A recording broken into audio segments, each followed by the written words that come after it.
Aïe yo les petits loups et bienvenue dans ce nouvel épisode de Handtalk. Aujourd'hui on va parler des périodes de désamour dans le couple, les phases de désamour dans le couple.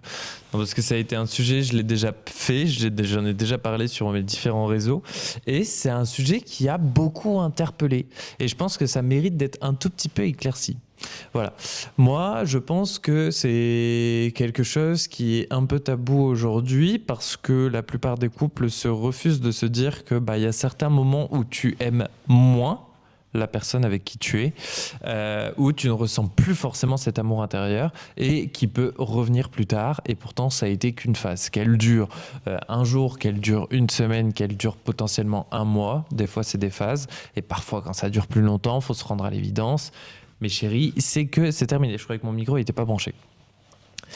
Donc, les périodes de désamour dans le couple, c'est quelque chose de tout à fait normal. Pour moi, tu ne peux pas aimer une personne de la même manière tout au long de ta vie. C'est pas possible. C'est-à-dire que même sur une période on va dire, je sais pas, de 2 ans, de 5 ans ou de 10 ans, tu ne peux pas aimer la personne de la même manière que tu l'as aimée au départ. C'est juste pour moi impossible. Alors oui, bien évidemment, il y en a beaucoup qui diront non, mais moi, j'ai toujours aimé de la même manière, j'ai jamais eu ces phases de désamour. Arrête de mytho, Kim. Arrête. Personne t'aime. Vraiment personne. Genre, à un moment donné, faut arrêter de jouer avec mes coronets et se mettre la vérité un petit peu en face. Pour moi, les périodes de désamour dans un couple, c'est tout à fait normal. Moi, ça fait 9 ans, par exemple, que je suis en couple avec une personne, donc mon copain, Antoine. Pour ceux qui nous connaissent, Antoine et Antoine sur les réseaux sociaux, Anvers sur Instagram. Je parle énormément de ce type de sujet-là. Et j'ai déjà eu des périodes de désamour dans mon couple, bien évidemment, et je pense que c'est tout à fait sain et normal. Il n'y a rien de mauvais à ça. Au contraire, je pense que c'est des périodes aussi qui peuvent être nécessaires, ne serait-ce que pour se remettre en question et se dire, est-ce que aujourd'hui je suis toujours bien dans mon couple? Est-ce que je suis toujours au bon endroit avec la bonne personne? Est-ce qu'on se correspond vraiment toujours?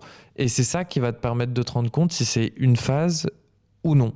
Après, attention, c'est pas parce que, admettons, au bout d'un certain nombre d'années, tu peux ne plus aimer une personne du tout d'un point de vue amoureux, puisque bien évidemment, pour moi, tu aimes des gens de manière différente. Tu peux très bien être en couple avec une personne et l'aimer amoureusement, comme au fur et à mesure du temps, commencer à l'aimer comme un ami. Et là, dans ces cas-là, bon, faut se rendre à l'évidence que potentiellement c'est peut-être plus la personne avec qui tu as besoin d'être en couple parce que tu ne pourras plus être épanoui dans ton couple comme tu l'aimerais, du moins comme il le faudrait. Tu peux aimer une personne, juste aimer sa compagnie, l'aimer aussi beaucoup par habitude. Il y a une phrase, moi, qui m'avait marqué quand j'étais plus jeune. C'est, à un moment donné, ma sœur, elle m'a dit, pour se rendre compte, ça faisait 7 ans qu'elle était avec... 7 ans, je crois. 4 ans ou 7 ans? 7 ans. Qu'elle était avec son copain. Et elle m'a dit, on m'a posé une phrase. Et c'est ça qui m'a fait rendre compte que, en fait, je ne l'aimais plus en tant que amoureux, en tant que couple, mais que je l'aimais par habitude. Elle m'a dit, on m'a demandé, est-ce que tu es encore amoureux de cette personne ou est-ce que tu es avec par habitude? Est-ce que tu es avec par amour ou est-ce que tu es avec par habitude? Voilà, c'est ça la phrase. Et en fait, elle s'est dit, je crois que je suis avec par habitude.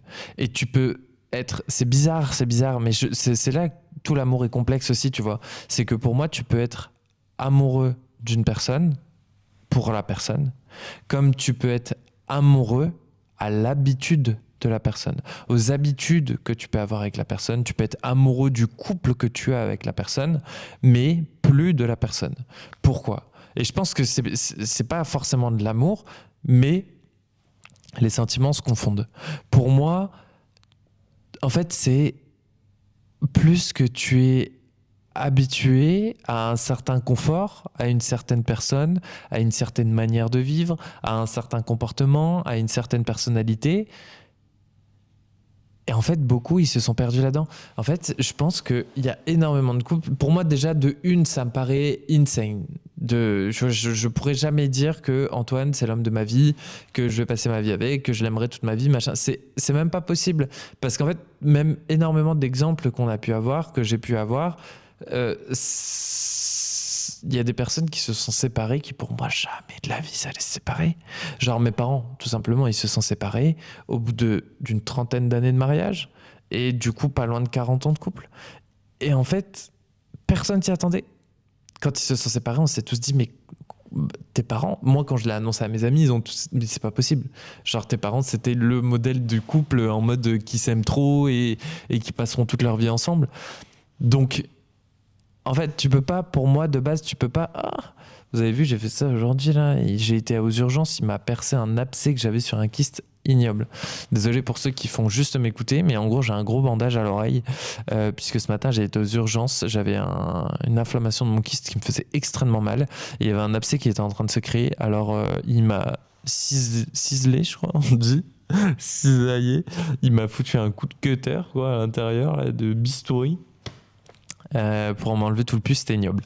Bref, en plus, il m'a reconnu des réseaux sociaux et tout. J'étais en mode super. J'espère qu'on se rencontrera dans un contexte un peu différent que vider mon gros pu de mon M&M's que j'ai sur le lobe d'oreille suite à une infection avec une boucle d'oreille. Bref, c'est pas le sujet. Je m'éparpille. Pour moi, tu ne peux pas forcément aimer. Déjà, pour moi, c'est dur d'envisager le fait d'aimer une personne toute ta vie. Tu vois, c'est-à-dire d'aimer amoureusement une personne toute ta vie. En fait, t'as trop de gens. En fait, c'est comme se dire, ben tiens, je vais vivre à un seul endroit sur Terre, je vais faire un seul métier. Pour moi, ça me paraît insane de se dire, pourquoi se limiter à si peu quand il y a énormément de choses qu'il peut y avoir aux alentours. Tu vois, quand il y a énormément de choses qui existent, il y a énormément d'endroits et il y a énormément de personnes. Tu peux pas avoir une âme sœur. Pour moi, tu as plusieurs âmes sœurs. De toute façon, à un moment donné, je relève un petit peu ça dans mon roman Un jour sans toi. Et pour moi, tu as plusieurs âmes sœurs qui existent. Après, tu as des âmes sœurs avec qui tu vas faire un bout de chemin, tu as des âmes sœurs avec qui il va être court, comme il y a des âmes sœurs avec qui il va être long, il y a des âmes sœurs avec qui tu vas jamais croiser de ta vie. Mais tu peux pas forcément aimer une personne amoureusement toute ta vie de la même manière, c'est pas possible. Pour moi, j'arrive pas à l'envisager, dans le sens où je me dis, mais comment tu fais ? Et pour moi, tous les couples qui sont très âgés, qui sont encore ensemble aujourd'hui, c'est surtout parce que c'était une norme à l'époque et c'était très mal vu de se séparer et du coup aujourd'hui bien évidemment ils ont évolué mais ils sont encore dans la norme dans tous les cas que c'est pas bien de se séparer. Et puis même à un âge déjà hyper avancé, qu'est-ce que tu vas te séparer de la personne avec qui tu as passé toute ta vie pour essayer de retrouver une autre personne, pour être tout seul et potentiellement perdre tous tes repères et devoir tout recommencer à un certain âge qui est du coup beaucoup plus compliqué. Donc je comprends beaucoup de couples où on est là en mode ah ouais mais c'est un exemple machin etc. Et bien évidemment que t'aimes la personne, t'as passé autant d'années de ta vie, mais je suis persuadé qu'à la fin, même si t'aimes la personne du plus profond que tu peux, du plus profond de ton être, tu ne peux pas l'aimer de la même manière amoureusement que tu l'as aimé les premières années où vous étiez ensemble. C'est impossible. Et du coup, voilà, juste pour vous dire aussi que dans le couple, pour moi, il y a des périodes de désamour et qui sont totalement normales et c'est totalement ok. Ça ne remet pas forcément ton couple en question. Ça permet de réfléchir à l'avenir du couple. Ça permet de réfléchir aussi où toi tu en es dans ton couple parce qu'attention, un couple, c'est deux personnes à part entière. Donc l'amour, ça se contrôle pas. C'est quelque chose qui vient. Si ça part, ça part. Et attention, c'est très controversé aussi peut-être ce que je vais dire, mais tout ce qui est genre les thérapies de couple, etc., j'en ai déjà parlé à des amis et c'est quelque chose que moi, j'ai du mal à me dire, bah en fait, tu m'aimes plus, machin, etc., bah viens, on va faire une thérapie de couple, peut-être que ça va aller, tu vas m'aimer encore. Bah non, genre, tu forces pas un amour. Tu vois, comme déjà, initialement, de base, avant d'être avec une personne, tu vas pas forcer une personne à t'aimer. Bah, même quand tu es en couple avec, tu peux pas forcer la personne à t'aimer encore. Si elle t'aime plus, pourquoi aller faire une thérapie de couple ? Parce que si elle-même ne ressent plus d'amour pour toi, la thérapie, bah... Je sais pas trop à quoi ça sert, sincèrement. À part mettre peut-être des mots sur les désaccords, peut-être mettre des mots sur le fait de pas se comprendre sur tel et tel sujet et du coup d'avoir une meilleure vision. Mais ça ne changera pas l'amour. Ça remodelera, ça va remodeler les habitudes, ça va remodeler un petit peu la manière de vivre dans le couple, mais ça ne recrée pas un amour. Donc, T'as des périodes de phase de désamour, t'as des périodes de désamour, des phases de désamour qui peuvent durer plus ou moins longtemps. Quand ça dure un certain temps, bah, c'est tout, c'est que c'est terminé, et c'est comme ça et c'est pas grave, c'est la vie, c'est totalement ok. Enfin, à un moment donné, comme je dis, faut pas se forcer à rester dans des choses qu'on n'est plus bien dedans. Et quand j'entends forcément des gens dire que bah ouais, mais les couples d'aujourd'hui ils se battent plus pour rester ensemble. Mais l'amour, c'est pas censé être un combat. Genre, loin de là, l'amour, c'est censé être naturel. Soit c'est là, soit c'est plus là. Soit c'est là, soit c'est pas là. Soit c'est là, soit c'est plus là. Genre, à un moment donné, genre, enfin, pourquoi forcer? Pourquoi se battre? Non, tu te bats pour ton couple quand t'aimes la personne. Quand t'aimes la personne amoureusement. Et que, admettons, il y a des désaccords sur la manière de vivre, sur la manière de penser qui font que ça met des étincelles. Là, ok, tu te bats pour ton couple pour que ça fonctionne. Mais tu te bats pas pour ton couple s'il y a plus d'amour. Tu vois ce que je veux dire? Donc à un moment donné, voilà, pour moi les phases de désamour, si elles sont longues, bah faut se rendre à l'évidence, c'est que c'est terminé, c'est peut-être pas le bon moment, ça tombe, c'est terminé pour la période, vous allez peut-être vous séparer un temps, vous allez peut-être vous retrouver plus tard parce que vous aurez vécu d'autres expériences et peut-être que ça durera plus longtemps et que bah là ça ira mieux et que finalement bah oui, vous êtes fait pour être ensemble, mais simplement la pause était nécessaire et le fait de couper, le fait d'être ailleurs avec d'autres personnes, peut-être que c'était nécessaire aussi. Et après, tu as des phases de désamour qui sont plus courtes et qui sont totalement OK, qui ne changent rien à ton couple, qui ne changent rien au fait que tu aimes la personne, dans le sens où le désamour, c'est la baisse d'amour. C'est pas juste tu ne l'aimes plus, c'est des moments où tu ressens pas forcément l'amour, tu n'arrives pas à l'avoir. Et je pense que c'est tout à fait normal parce que tu apprends à connaître une personne dans son quotidien, tu apprends à connaître une personne dans sa personnalité. Tu peux pas matcher à 100% avec quelqu'un. Enfin, l'humain n'est pas conçu pour supporter et matcher 100% avec quelqu'un tout le temps, tous les jours de toute sa vie. C'est pas possible. Pour moi, c'est pas possible. Et attention, encore une fois, ce que j'exprime, ça reste toujours, et je le répéterai toujours et encore, ce n'est que mon point de vue à moi, mon point de vue personnel, et c'est pas parce que je le dis que ça y est, c'est la parole, machin, nan, et tout, machin, et que c'est vrai. Mais ma manière de penser est que les phases de désamour, c'est totalement OK. Il y en a certaines qui sont juste là, qui permettent de te remettre en question, qui te permettent aussi de te poser les bonnes questions pour repartir sur une bonne lancée dans ton couple. Et il y en a d'autres qui sont là pour te faire comprendre que bah tu n'es peut-être plus à ta place là où tu es actuellement. Et ça, bah, je sais que c'est difficile à accepter. Je pense que, en toute honnêteté, c'est quelque chose, ça doit être une des choses les plus compliquées à faire quand tu es en couple avec une personne, de se dire, bah, en fait, là, peut-être que c'est terminé. Et je crois que je n'aime plus cette personne de la manière dont je devrais l'aimer pour continuer le couple. Tu vois ce que je veux dire? Et je pense que ça doit être quelque chose de très compliqué. Et après, il y a d'autres fois, voilà, donc les phases de désamour plus courtes ou les phases de désamour plus courtes, bah, c'est totalement normal. Et puis, tac, l'amour revient. Et en fait, tu te dis, bah non, mais c'est cette personne, je l'aime trop. J'aime ça, j'aime cette manie, j'aime son habitude, j'aime sa personne, j'aime être en sa compagnie, j'aime faire ça avec, j'aime tout, en fait, faire avec lui. Et dans ces cas-là, bon, bah, c'est bien, c'est juste quelque chose qui t'aura permis de te rendre compte. Mais sachez que c'est pas parce que vous avez à un moment donné une période de désamour que votre couple est terminé.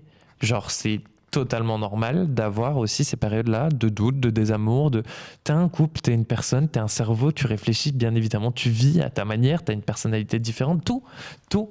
Donc c'est totalement normal.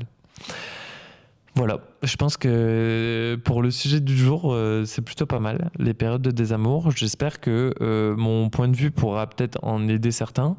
J'ai plus parlé du fait aussi du désamour qui amène plutôt à la rupture et j'ai plus développé là-dessus, mais parce que en fait les phases de désamour, il n'y a pas trop à développer dessus, hormis le fait que c'est totalement normal et vous le sentirez au fond de vous si c'est une période, si c'est une phase, selon la durée, selon l'intensité des choses que ça va vous provoquer, des ressentis que ça vous provoquera à l'intérieur. Je pense que vous le ressentirez de toute façon, ou si c'est terminé. Si c'est terminé, je pense que c'est un vide complet. C'est pas en mode je l'aime moins, c'est genre bah vide complet, je pense. Donc voilà, j'espère que vous avez aimé cet épisode, j'espère que vous avez kiffé. D'ailleurs, regardez, ça c'est une de mes nouvelles vestes et mes studios. Oh, elle est canon, dans le bas elle est coupée en mode comme si elle était coupée au ciseau. Je l'adore. Et derrière, là, ce que vous voyez, que vous n'avez pas vu la dernière fois dans la vidéo, c'est une nouvelle armoire en mode bibliothèque qu'on vient de recevoir. Antoine, il l'a montée hier. Elle est canonissime. Ça met genre toute une note DA et tout dans l'appartement, c'est trop beau. Un jour, je vous ferai peut-être un room tour.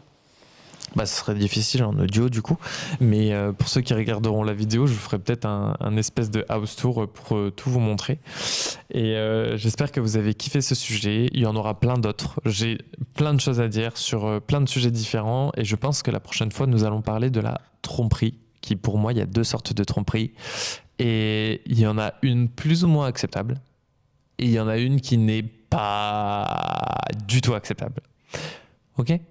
Je vous souhaite une excellente soirée ou journée selon le moment où tu m'écoutes, et je te fais des besos. Allez, ciao.